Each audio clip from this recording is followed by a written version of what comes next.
When in the presence of Jesus, how many came this morning to give God all that you have? Which means that you came this morning to give him the glory. You came this morning to give him the honor. You don't care who's looking at you. You don't care. You came this morning because you're thankful and you are grateful for the Lord saving your soul. While drenching the master's feet with her tears and drying them with her hair, the aroma fills the room and brought everything in the room to a standstill. She's not grandstanding, she's in the presence of Jesus. And because she's in the presence of Jesus and she recognizes what the master has done for her, her worship fills up the room. That's why I don't mind when people don't mind praising God. I don't mind when people don't mind letting it go and letting it loose. And then you have some people, it don't take all, it takes all of that. Maybe it does not take all of that for you. But it takes all of that for me. And what we can learn from Mary is that when we enter the presence of Jesus, it should prompt us to worship. When you come into the presence of the Master, the only thing that should really be on your mind is to worship Christ. The only thing that you should have on your mind is the intimacy that you share with Christ. However, the worship that we offer up to Christ should cost us something. Because when God saves you greatly, we should worship him deeply.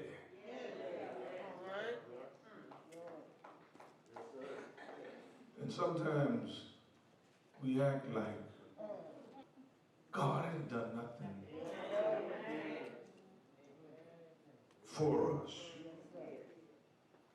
Because what Mary does and shows us in her response is that she realized that it was the transformational Christ who saved her from her, as the Bible says, her sinful past.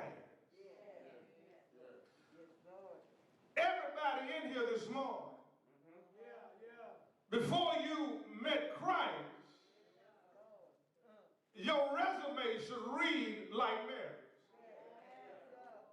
Because all of us in here this morning, we've had a sinful past.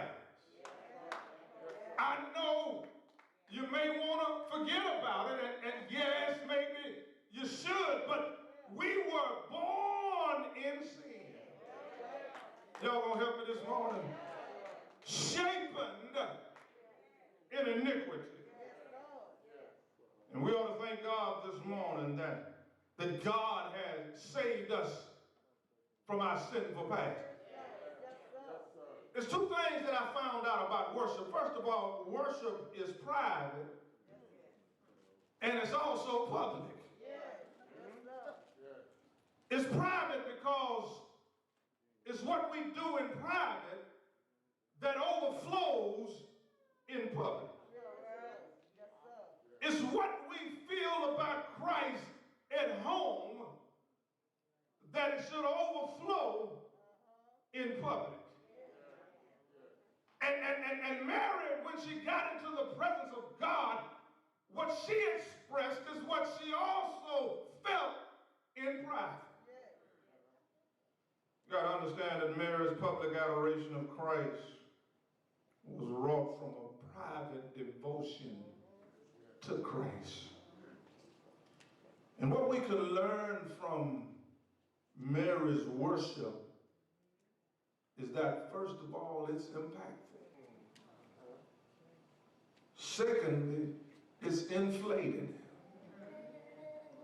And thirdly, it's irritating.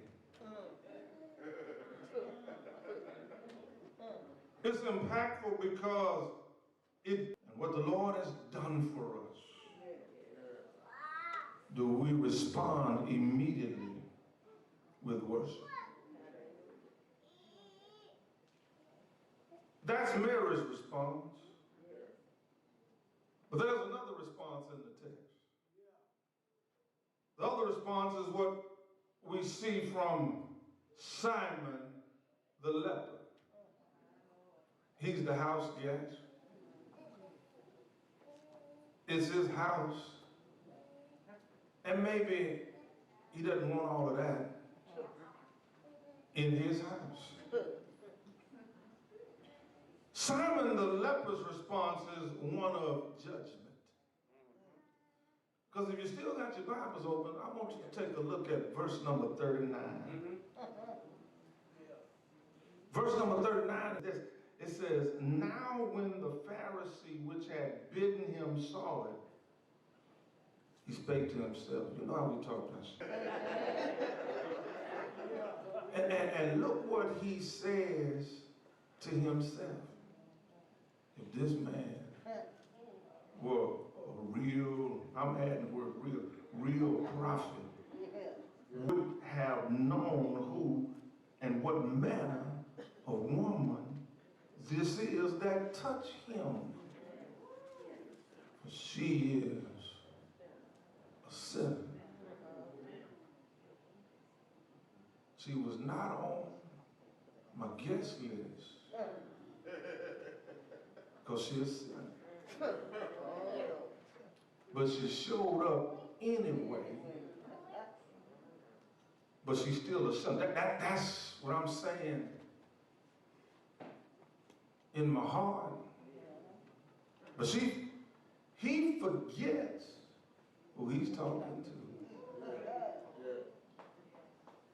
He's talking to Jesus, who knows the intentions of Simon's heart, but he also knows the intentions of your heart.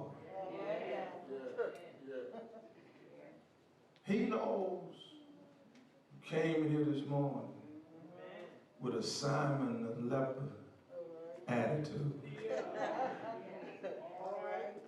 Now, I wanna show you what Simon the leper does. He questions the validity of who Jesus is. That's bad enough. And he brings up Mary's past. Y'all know there's some people like that in church. Oh, yeah. I remember when. Well, how long was that ago? That was back in, I think, 65.